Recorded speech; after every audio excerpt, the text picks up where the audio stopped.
अस्सलाम वालेकुम students, welcome back to my channel.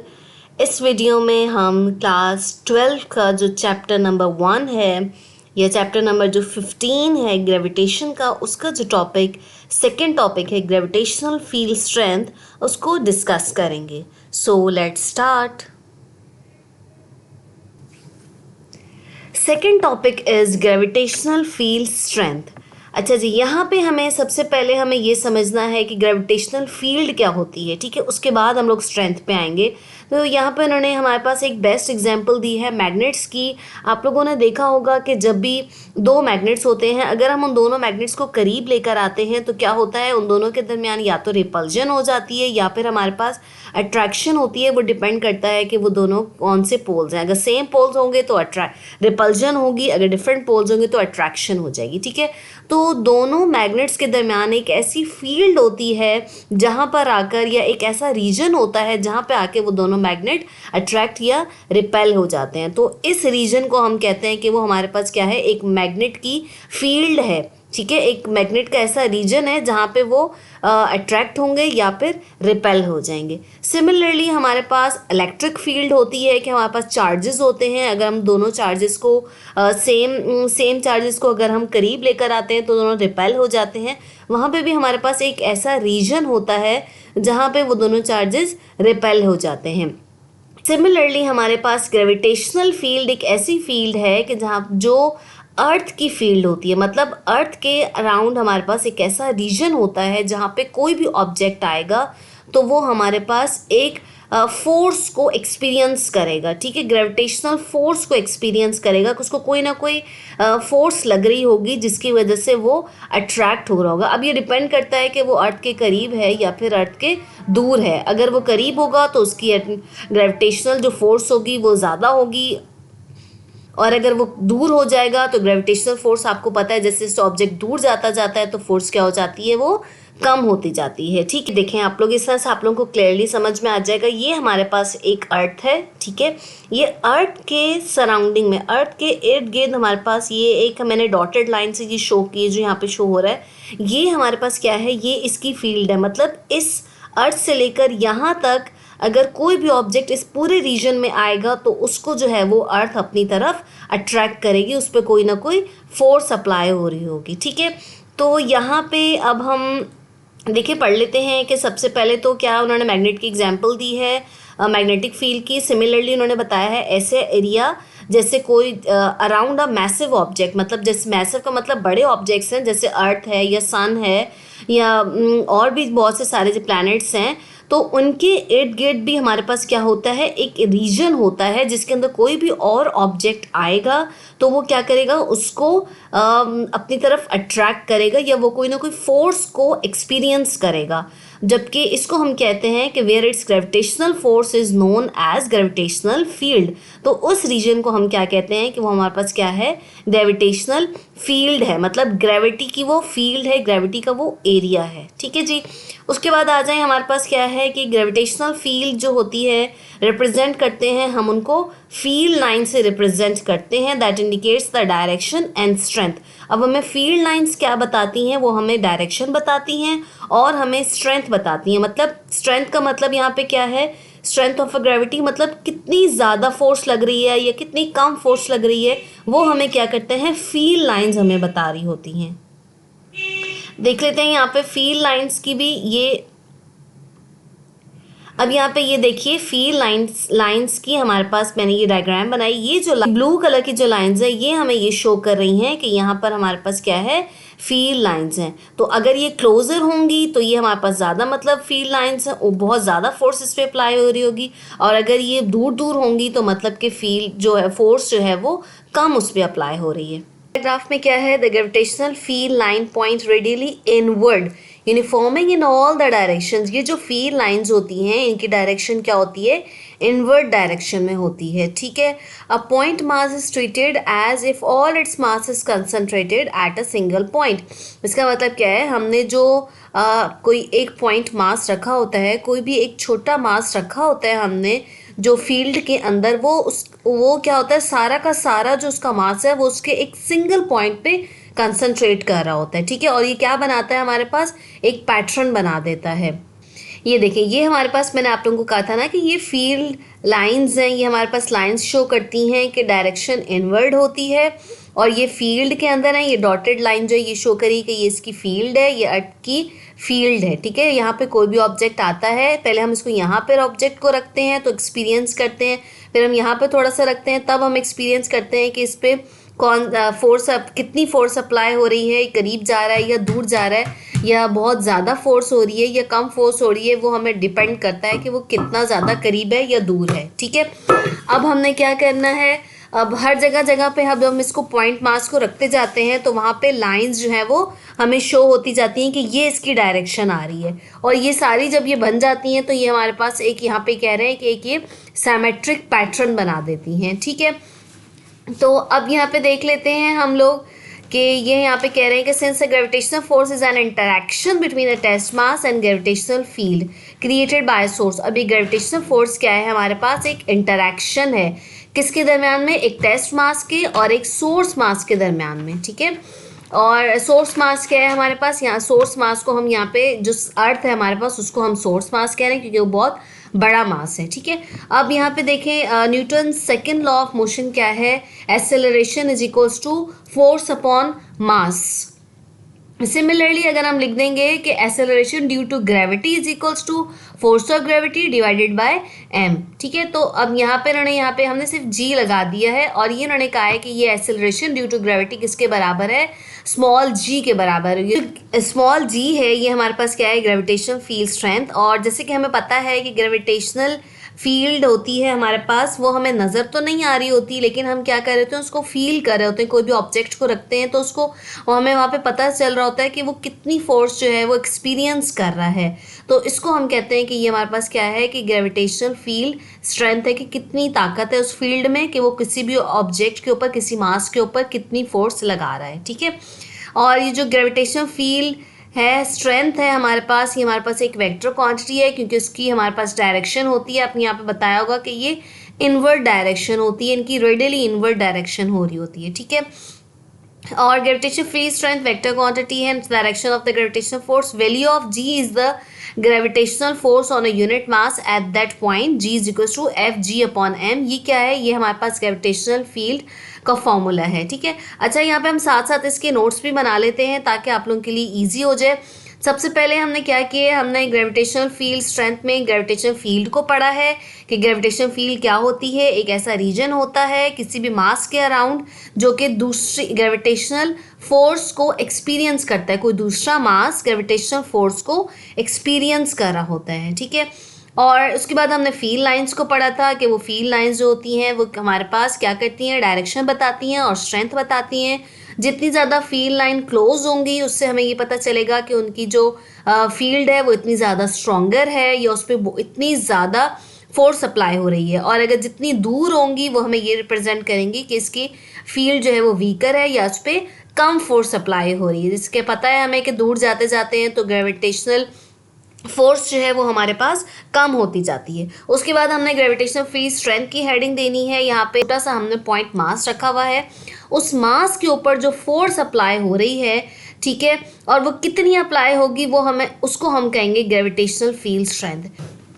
Gravitational field strength को हम मेजर करते हैं न्यूटन पर केजी में। ये हमारे पास एक वेक्टर क्वांटिटी है क्योंकि इसकी रेडियली इनवर्ड डायरेक्शन होती है, ठीक है। इसकी वैल्यू 9.8 न्यूटन पर केजी होती है। अब यहाँ पे हमने देखिए, मैं बुक से बिल्कुल सेम बुक को लेके चल रही हूँ कि जो बुक में लिखा हुआ है वही बस मैंने यहाँ लिखा है, सिर्फ मैंने उसकी क्या की है, हेडिंग्स बना दी हैं। अब gravitational force is an interaction between a test mass and a gravitational field. ये हमारे पास क्या है, एक इंटरैक्शन है टेस्ट मास के दरमियान में और फील्ड के दरमियान में जो कि सोर्स मास की फील्ड है।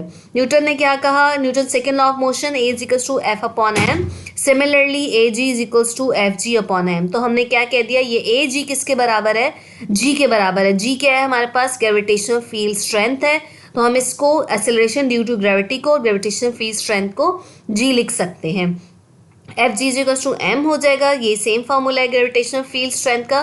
तो यहाँ पे हमने लिख दिया therefore gravitational field strength and acceleration due to gravity are equal. ये दोनों क्या है हमारे पास, एक्सेलरेशन ड्यू टू ग्रेविटी और ग्रेविटेशनल फील्ड स्ट्रेंथ हमारे पास इक्वल है क्योंकि इनका फॉर्मूला भी हमारे पास सेम होता है, ठीक है। अच्छा, उसके बाद अब हम दोबारा से बुक पे आ जाते हैं। देखिए यहाँ तक हमने कर लिया है।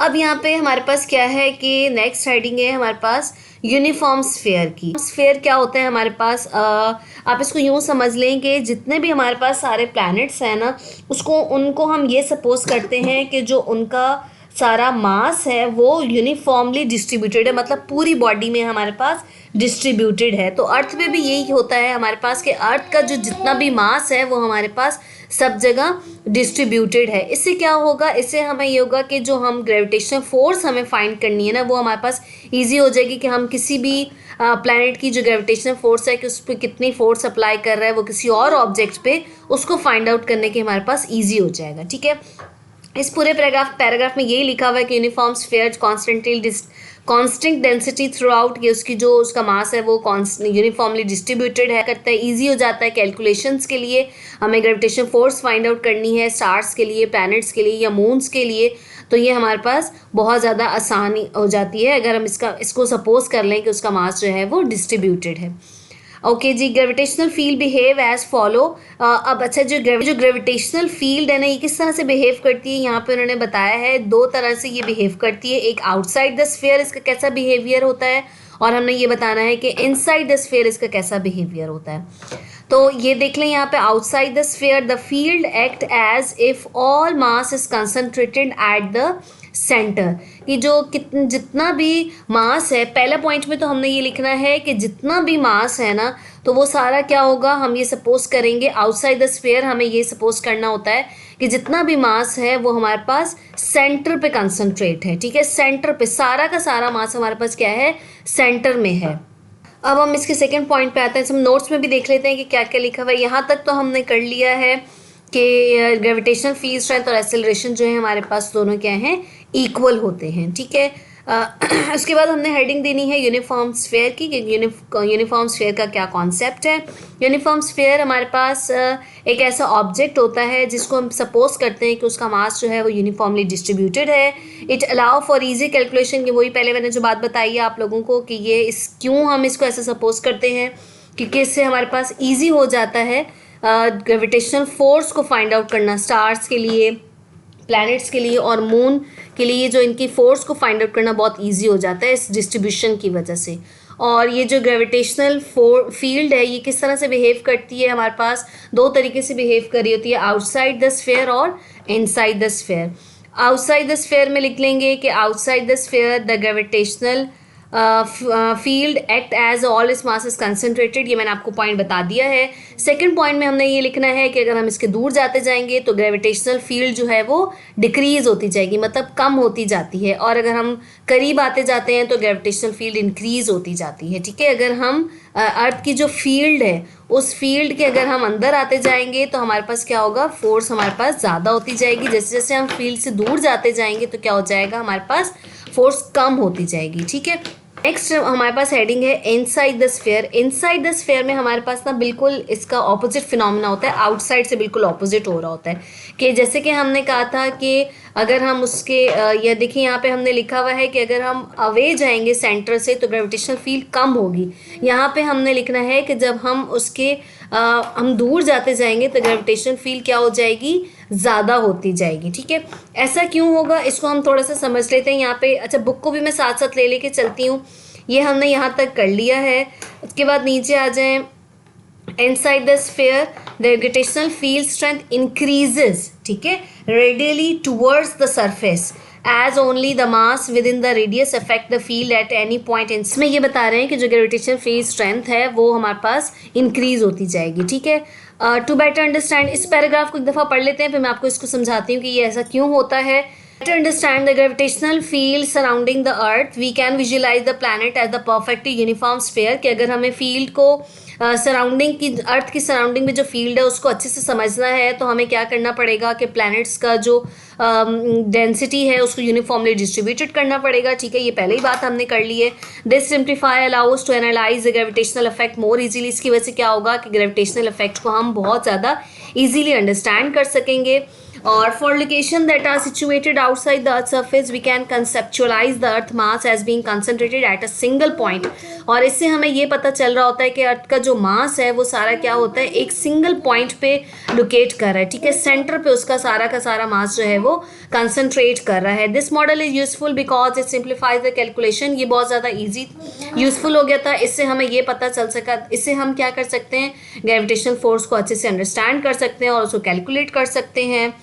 और एज शोन इन फिगर, ये फिगर 15.4 हमें रिप्रेजेंट कर रही है कि किस तरह से ग्रेविटेशनल फील्ड स्ट्रेंथ रिड्यूस हो रही है, रैपिडली रिड्यूस हो रही है अगर हम दूर जाते जाएंगे, ठीक है। तो ये जो डायग्राम है हमें ये शो कर रही है। उसके बाद ठीक है, ये तो हो गया हमारे पास, ठीक है। और इसमें हमारे पास क्या होता है कि inverse square nature of the Newton, ये हमारे पास क्या हो रहा था इसमें कि ये हमारा फिनोमेना हो रहा था इन्वर्स स्क्वायर नेचर का, ठीक है। तो इन्वर्स स्क्वायर लॉ आप लोगों को पता है कि लास्ट टॉपिक में मैंने बताया था कि इन्वर्स स्क्वायर लॉ में हमारे पास क्या होता है कि जैसे जैसे हम लोग रेडियस को बढ़ाते जाते हैं तो फोर्स हमारे पास कम होती जाती है, क्योंकि इन दोनों का रिलेशन हमारे पास क्या होता है, इन्वर्सली रिलेशन होता है, ठीक है। अब हम आ जाते हैं इनसाइड द स्फीयर में। तो इनसाइड द स्फीयर में हमारे पास क्या होता है, यहाँ से नोट से मैं आपको थोड़ा अच्छे से समझा। सेकेंड पॉइंट है because as we move close to the centre of the sphere, जितना हम ज़्यादा करीब जाएंगे इस सेंटर के, जितना हम करीब आते जाएंगे तो क्या होगा, रेडियस डिक्रीज होता जाएगा। देख रहे हैं आप, रेडियस कम होता जाएगा जब हम इसके करीब करीब आते जाएंगे। तो रेडियस के कम होने की वजह से ग्रेविटेशनल फील्ड भी कम होती जाएगी, ठीक है। और एक पॉइंट आएगा जब ये बिल्कुल सेंटर का पॉइंट आ जाएगा तो यहाँ पे जो ग्रेविटेशनल फील्ड होगी वो बिल्कुल ज़ीरो हो जाएगी, ठीक है। अब हम अगर इस पॉइंट से, सेंटर के पॉइंट से दूर जाते जाएंगे तो रेडियस बढ़ता जाएगा, रेडियस के बढ़ने की वजह से फील्ड भी हमारे पास इंक्रीज हो जाएगी, और फील्ड इंक्रीज होगी तो ग्रेविटेशनल फोर्स भी ज़्यादा होती जाएगी। पहले जो पॉइंट, पहले वाला जो आउटसाइड द स्फीयर था उसमें जो हमारे पास बॉडी है वो, या कोई भी पॉइंट मास है वो यहाँ पे था, ठीक है, यहाँ पे पॉइंट पे था, और यहाँ से यहाँ तक उसने जो है वो फोर्स को एक्सपीरियंस करना था। तो लेकिन अब जो है, अब जो हमारे पास जो ऑब्जेक्ट है वो यहाँ पे आ गया, इस पॉइंट पे बिल्कुल इनसाइड द स्फीयर आ गया है।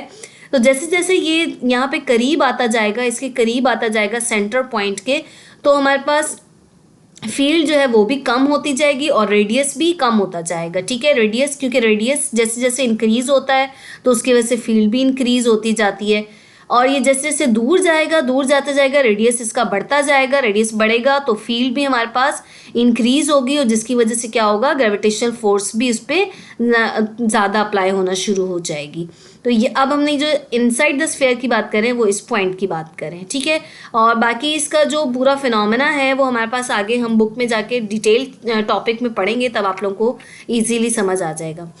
अच्छा, ये हमारे पास बहुत ही इजी टॉपिक था। यहाँ पे हमने सबसे पहले बस फील्ड लाइंस को बताना है, उसके बाद ग्रेविटेशनल फील्ड क्या होती है, फील्ड लाइंस क्या होती हैं, फील्ड स्ट्रेंथ क्या होती है, उसको थोड़ा सा हमने यहाँ पे डिस्क्राइब करना है, और फिर यूनिफॉर्म स्फीयर का बताना है कि आउटसाइड द स्फीयर किस तरह का बिहेवियर होता है और इनसाइड द स्फीयर उसका किस तरह का बिहेवियर हो रहा होता है। यहाँ पे ये मैंने नोट्स की फॉर्म में बहुत ईजीली आप लोगों को लिख दिया है। हम बुक पे आ जाते हैं और देख लेते हैं। देखिए, बुक में भी हमने यहाँ तक पूरा टॉपिक जो है वो कवर कर लिया है। बस इसमें यही हमने बताना था, फील्ड लाइंस का और ग्रेविटेशनल फील्ड का फील्ड इफेक्ट क्या होता है। होप सो आप लोगों को अच्छे से समझ में आ गया होगा। नेक्स्ट वीडियो में हम नेक्स्ट टॉपिक जो हमारा वैल्यू ऑफ जी को है, हम उसको डिस्कस करेंगे। टेक केयर, अल्लाह हाफिज़।